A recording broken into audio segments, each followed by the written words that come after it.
On this edition, I'm going to talk about Jon Jones' recent comments about Lyoto Machida. Now, obviously, Lyoto Machida defeated Ryan Bader. He obviously got the next title fight, given that he won in such decisive fashion. Dana White said that he has the next title shot. Jon Jones comes out recently and says that he doesn't want to fight Lyoto Machida, given the fact that the pay-per-view numbers were the lowest ever. That was one of the fights that he had the lowest pay-per-view ratings, and he's not going to make as much money. Now, there's a bunch of ways you can look at this. Is that one? I think the main thing that needs to be looked at in this is champions picking who they want to fight next. I think it's a problem, quite frankly, and I have nothing but the utmost respect for the champions in the UFC, and especially Jon Jones. He's an unbelievable talent. He's a great fighter. He's technically cleaned out the division. However, okay, you have to fight whoever is presented to you. Dana White said that Lyoto Machida gets the next title fight. Take that fight. That's what it is. You defend that title. The thing that one is the fact that you're handpicking who you want to fight next. You don't want to fight Machida because the money was low, and also because he's tricky. No kidding, he's tricky. That first round was a lot closer than a lot of people thought, and was a good fight until you got a hold of Machida. It is most definitely a tricky fight. And the money was low. I mean, quite frankly, Jon Jones, I have a lot of respect for you, but I mean, you make a lot more money than the average fighter. You make a lot more money, given that new Nike deal. People saying, oh, it's not that big of a deal. Well, it doesn't matter. I mean, the money, obviously it's a profession for you, and the Nike deal may not be paying you that much money, but still, okay, you make a good amount of money, and you have a very bright future, win or lose, if you fight Machida or not. But you make a lot more money than the average fighter in the UFC, given the fact of your stardom and your unbelievable talent.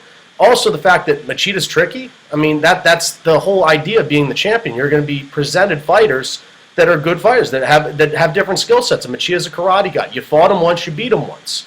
Okay, you have cleaned out the division, you've cleaned out a lot of the contenders, but this is a win or lose game.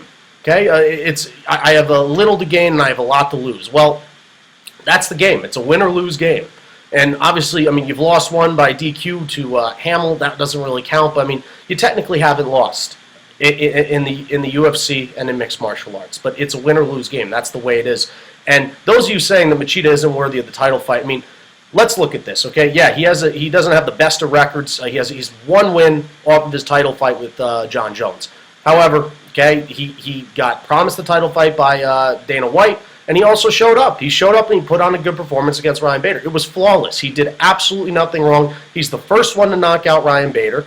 And the boss man said, obviously that being Dana White, that he has the next title fight. There's very little wiggle room with that. Okay, and obviously the champion say he doesn't want to fight him. Well, we're going to have to see what happens if Jon Jones is to get his wish. So that's what I have in regards to the pay-per-view buys and all that other stuff. But to say that Jones and Machida won't be an interesting fight the second time around, I think it's going to be a good fight. I mean, let's say Machida didn't get caught in that guillotine or that standing guillotine. I mean, I think it's a different fight. I mean, Machida was making it interesting on the field. I'm not saying he was winning the fight, but, you add a couple more rounds of that, I think it'd be a very interesting fight. I think Machida's most definitely worthy. Regardless of the record, I think stylistically it's a very interesting fight if it's to stay standing. So that's what I have in regards to that. And also, I think that the thing that's kind of going unnoticed here is the fact that you still have to fight Dan Henderson. You're already talking Machida.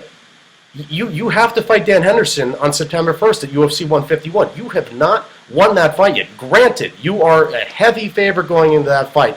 And you have practically all the advantages in that fight: reach, size, how dynamic of a striker you are, your wrestling ability, and just the aura you have of being completely dominant.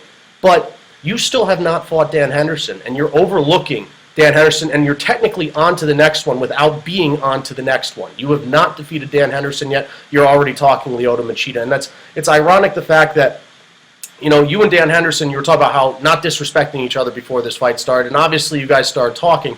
But quite frankly, looking on to the next opponent and overlooking someone is just as disrespectful as Dan Henderson saying, he's going to beat you or anything like that. So it's very even. I mean, it's just as much disrespectful as what Dan Henderson has done to you. So that's really what I have in regards to all this, is that, I think this is going to continue to be a recurring trend when champions are starting to pick who they want. And I'm not going to name names, but this is going to continue to be a recurring trend. All it takes is one, and it's continued to happen more and more with champions wanting to fight who they want to fight. Oh, he's not worthy, and I don't want to fight him. My pay-per-view numbers were low, and I deserve a rematch, and all this other stuff. Fight who is presented to you. That's what a champion does. He defends the belt. And just to clarify before I wrap this up is that I have nothing against Jon Jones, but if you're to look at this from this standpoint, is that you're the champion. You may have fought Machida already. Is it ultimately about the money? It is a profession, but fight who's presented to you. That's what the champion does. Fight anyone. I'll fight whatever. I'll fight him mentality. Obviously, it's about retaining the title and being the champion and making the money, but at the same time, have some pride and defend that title. So that's my 2 cents in regards to this whole situation. That's why for this edition, it's Kyle Delaney signing off. I'm out of here.